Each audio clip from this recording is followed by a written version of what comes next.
Okay, so hello, happy Easter, everybody.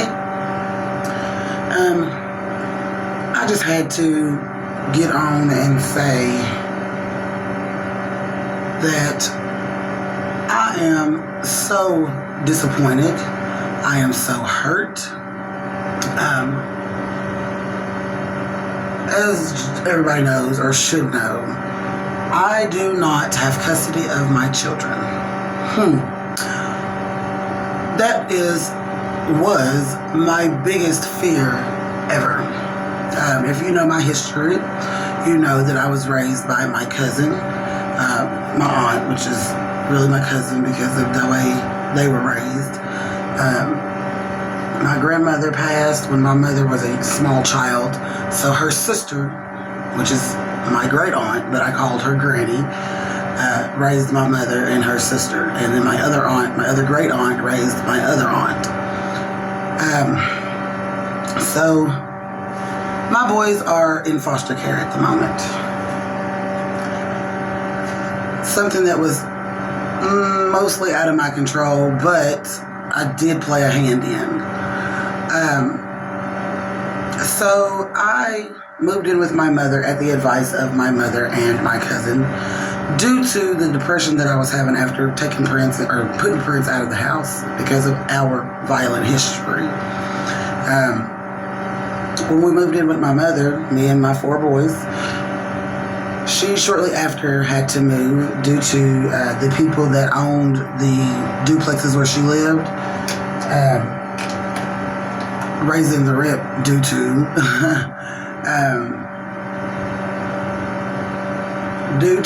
the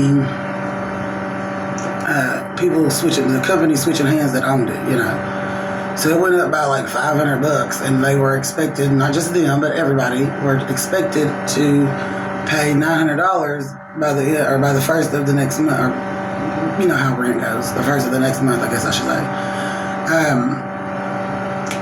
Of course, that's way too much for a 2-bedroom duplex. So my mother decided to move. Now, being that we were staying there, we could have afforded it, but, I understand. So I don't fault her at all. I did for a little bit, but, I understand. So, can't be mad at her. Love my mother. Sweetheart. Anywho, so when she moved to a 1-bedroom, which, albeit I wouldn't have done that, I would have never accepted a 1-bedroom duplex or apartment in government housing at that, being that I asked my daughter and her 4 children to come stay with us. Now, said and done. So I stayed in her old apartment for about 3 months after. Unfortunately, I'm unable to work due to a car accident that I was put in, or not put in, but I was riding with someone and they wrecked, fucked my leg up. Alright, now,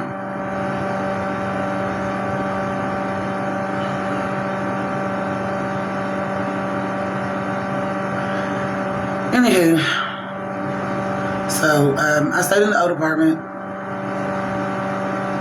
with just me and the baby boys. Okay, they was the one between me and Mama's house. Now, my house in Glasgow on Rachel Court, the one that I've lived in for 7-8 years, is still there, and I still stay in it. But according to CPS, even though they've been in our lives since Tete was 2, when Mother accidentally burned his face, they've been in and out of our lives since, and the rest of that part was due to me and Prince fighting. Alright. And I'm saying that because people are saying that I'm not taking accountability for them being removed. Now, I say that to say this.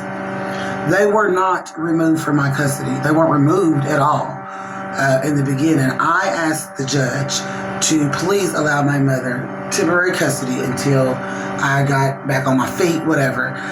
Even though I didn't fall off, I was kicked off.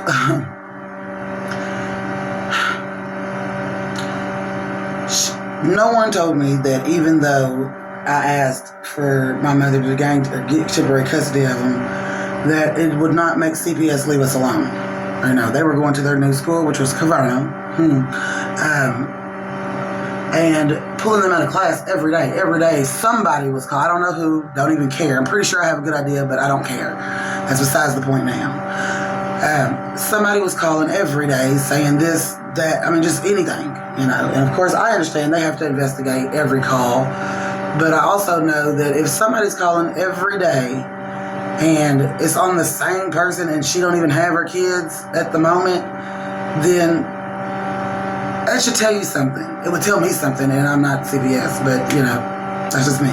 So anyways, my kids were removed from Mama because Mama whooped Isaiah's ass. Now, is it socially right for Isaiah or anybody, any child, to get a whooping? No, I guess not.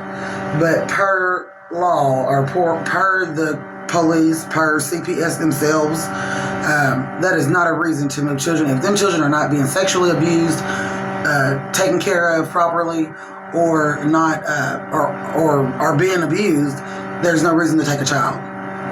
Not only did y'all take them, y'all separated them.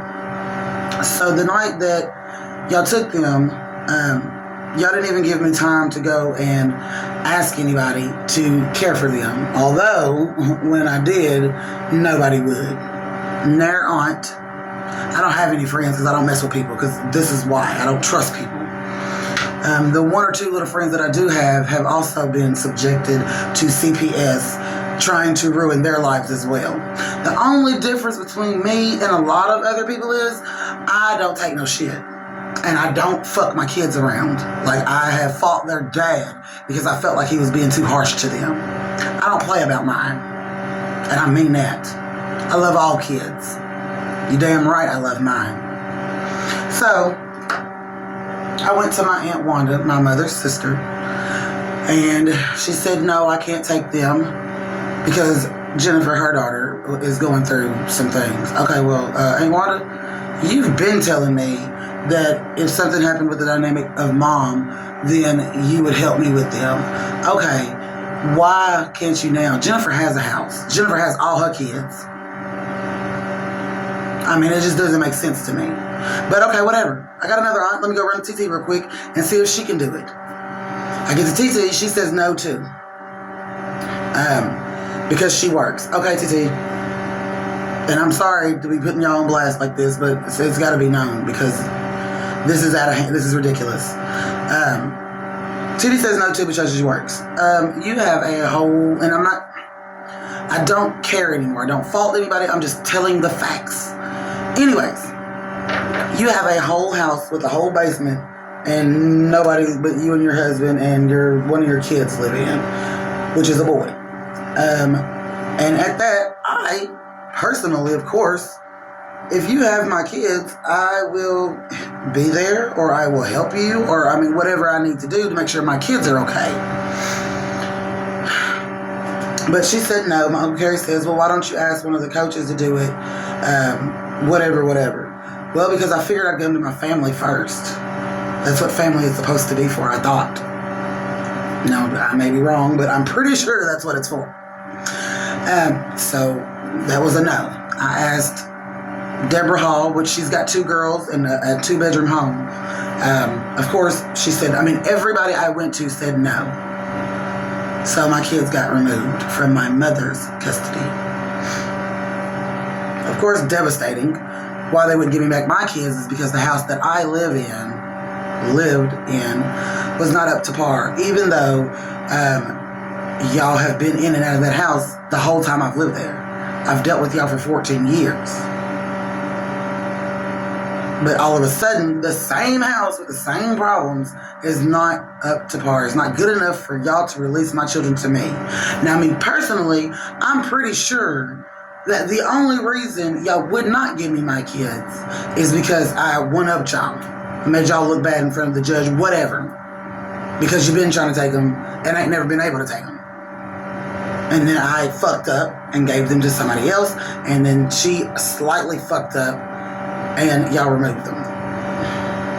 Otherwise, they'd still be at home happy and healthy. So I take responsibility for that. I shouldn't have let them have, I shouldn't have let Mama, or I shouldn't have gave them to Mama. I shouldn't have asked for temporary custody to be placed with her, thinking that it would make them leave them alone. Because if I'm the problem, and y'all want them from me, if they go to somebody else, then y'all have no case. There is no reason to bother them. They're not with the problem anymore.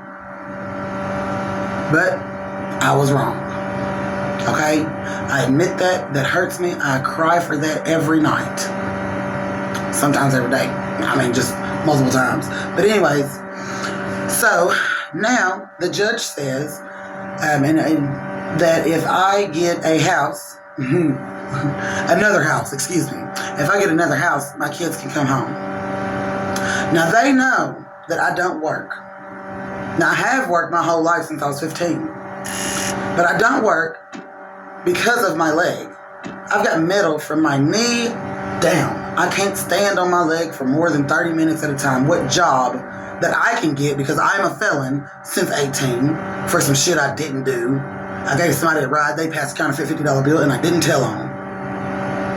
So, I'm a felon, I can't get a job that would be suitable for myself, because I know my limits. So I'm working on disability. Other than that, I had child support, which I didn't initiate, but I had child support, and one of my children receives a disability check for ADHD. I don't know what the narrative is, but Raven and her children moved from her home because Raven was depressed, because they were trying to send, Glasgow High School was trying to send one of my children to Rivendell or somewhere. They're trying to send them off, and I'm not having it. I believe kids need love, not corporal punishment or whatever you call it. Like, they don't need to go to jail. They need more love, unless they killed somebody or they've raped somebody or whatever. Kawan's hyper. That's it. Now, it's a very, my story, our story, me and my children's story is very dynamic. So,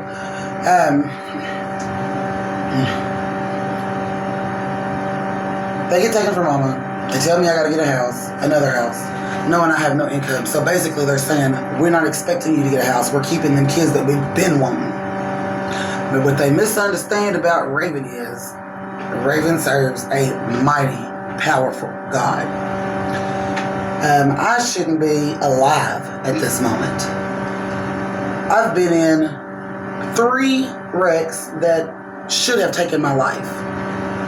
Now, I wasn't driving in neither one of them, so don't know, well, damn, bitch, you got it fucked up. No, I wasn't driving in neither. I was the passenger in all of them.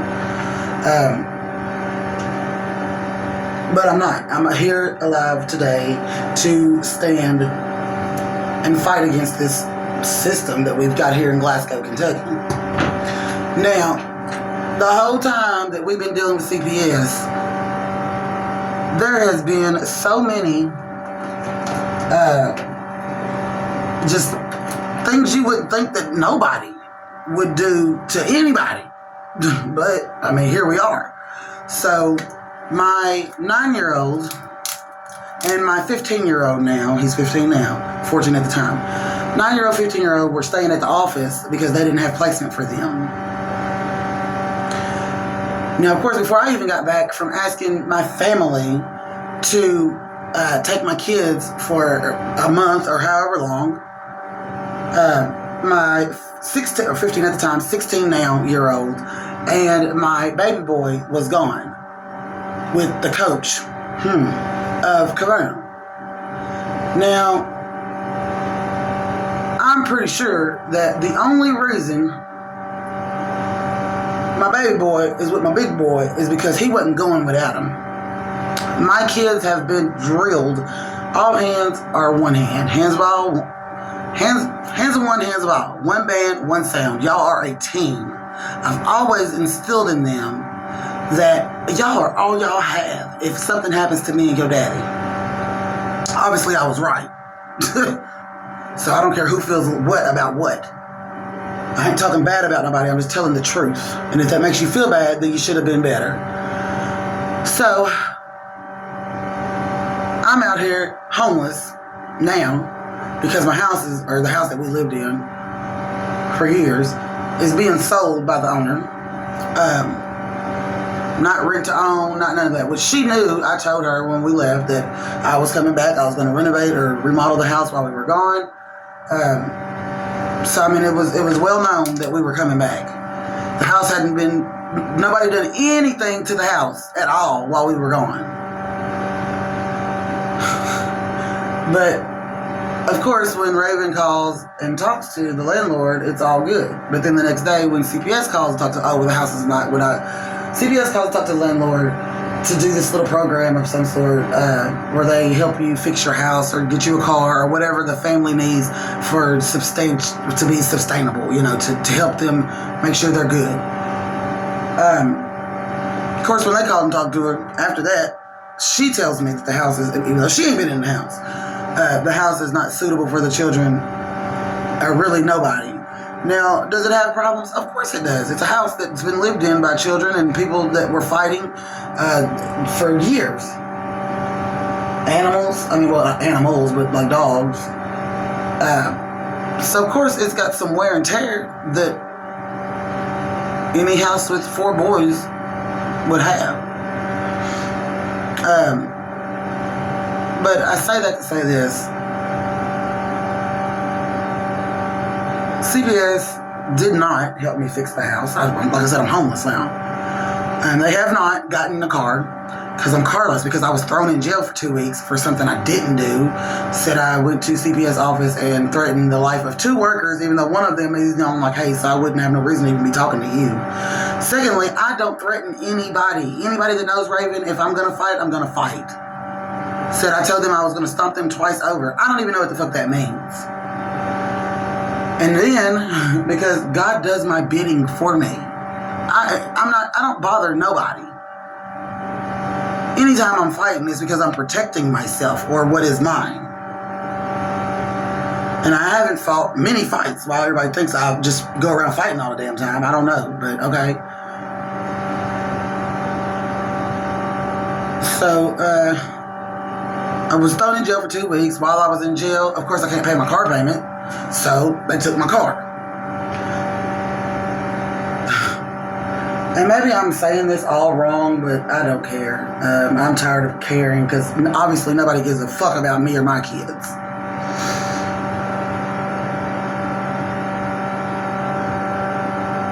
But I'm getting off track. I apologize. I can't stay in the loop. I'm just all over the place because that's the way my mind is. I'm just all over the place because there's so much that's going on. Now, mind you, I'm homeless. I got no kids. I got no car. I can't work. The daddy is working, but he's taking care of another bitch and their kids, or her kids, not even his kids, as far as I know. I could be wrong, but taking care of them. Their house that was supposed to be mine, but was taken. I told you, it's a fucked up story. Anyways, the house is supposed to be mine that the bitch lives in, but it is what it is. I ain't tripping because I didn't want the house in the first place, and that's why I'm not in it, because they were trying to put me in the house. But I told the person that tried to give me the house, if I move in this house with my kids, CPS is coming. This is before the CPS came. But I couldn't, I just could not, I refused to move in that house with my children because I knew that if I did, they were going to take them, even though they took them anyways. I mean, there was no win for losing. I could not.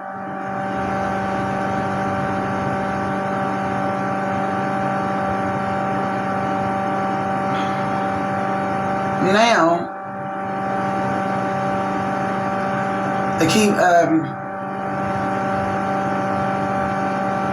giving us new court dates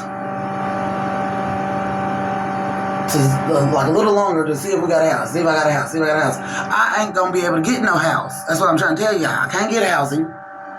I ain't gonna get no house because I ain't got no income. I mean, I don't trick, I don't sell drugs, so I have no income. I'm barely making it myself on the streets. Now, they daddy, I allowed him to file them on his taxes this year. Normally, I file them, and him. I mean, But anyways, normally I file them. But I told him, when you file your taxes, and I wrote out a paper and everything, he just wouldn't sign it. I should have known then, but I just never would have thought that he would be like this. But he is, apparently. when I filed the tax, or when he filed his taxes, which he did behind my back because I was supposed to file them for him, which I usually do.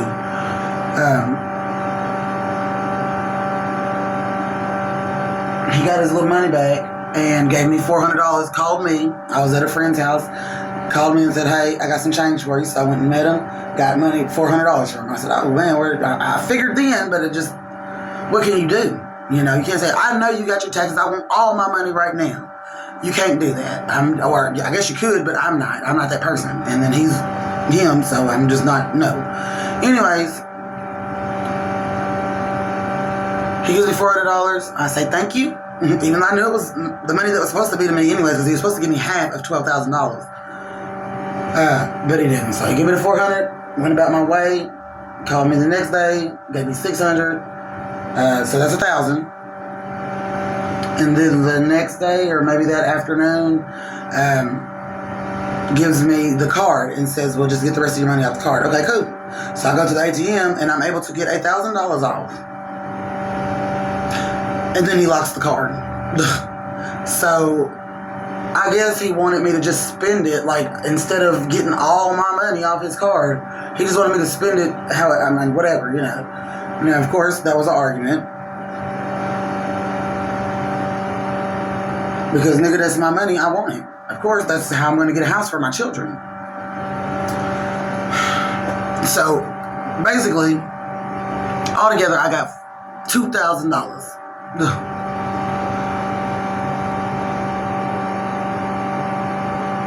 And I'm supposed to be happy. Even though you got $12,000, and I got the paperwork because it came to my house. You got $12,000. Child support took $25,000, which I don't think they should have, because he's working now, and they take money out of his check every 2 weeks, and have been. So I don't see how he was that far behind, but according to them, he was. But that's still $10,000, so that's still $5,000 is half. So how do I only end up with $2,000? And you act like I'm supposed to be grateful that you gave me the money or some of the money that you were supposed to give me, because I allowed you to file my kids, our kids. Because when you left, or when I put you out, you didn't come to that house at all or ask me at all, Raven, does the kids need anything? Come see them, nothing, until you thought you was going to get some ass. And I guess most men are like that, we know. But no, nigga. That's not how life works. So you done went and bought you a car that you lied about, knowing that your kid's mother, the person that took care of you for years, is out here walking with one leg, dog, basically. It hurts. It hurts real bad. The girl that you are seeing, which you keep saying you're not, but yeah, you are, did shit for her and her kids, flexing for other girls, thinking you cute. I mean, you ain't got a pot to piss in now or a window to throw it out of. Or maybe you did because you got my house that's in Horse Cave. But you come to my house on Rachel Court all the time trying to stay there. I mean, like, it's ridiculous. So not only am I getting fucked by the system, I'm getting fucked by the baby daddy again. And he's lying about it. That's my thing. Be a man, nigga. Be a whole man that you claim to be. You was a man when you was whooping my ass. You was a man when you was telling these bitches that I'm the problem. Be a man. And do what you're supposed to do. Now, I don't know who's in the wrong. I don't know what y'all's plans is, but the only thing that I have that I can count on is God. That's the only thing that I have that I can count on, and I know my guy's a big guy. Y'all can't hurt me. Whoever you are. Whatever your plans are, go on, counsel them. Y'all have done enough. I seen my son, my 6-year-old, seen him at church today with the family, or not even a family, it's a man, with the coach. of Caverna, basketball coach. They go to his church in Murray, Kentucky now. And I don't know if they're just not expecting me to fight for my kids or what. But them is my little Negroes. Them is my dogs. Them is my babies. I birthed and cared for and went to every doctor's appointment and every ball game, every school meeting. I'm the only person, Daddy included, I'm the only person that has stood behind them kids 10 toes, and that's why I keep hollering 10 toes to the dirt. Because that's what I am with my kids. I'm like that with all kids, really, if they ain't got somebody, even if they do, like, I just love kids. I've always loved kids. And I always will. So you think I'm not going to run for mine? You think I'm just going to be out here wilding out doing stupid shit? I mean, like, why? For what? Yep.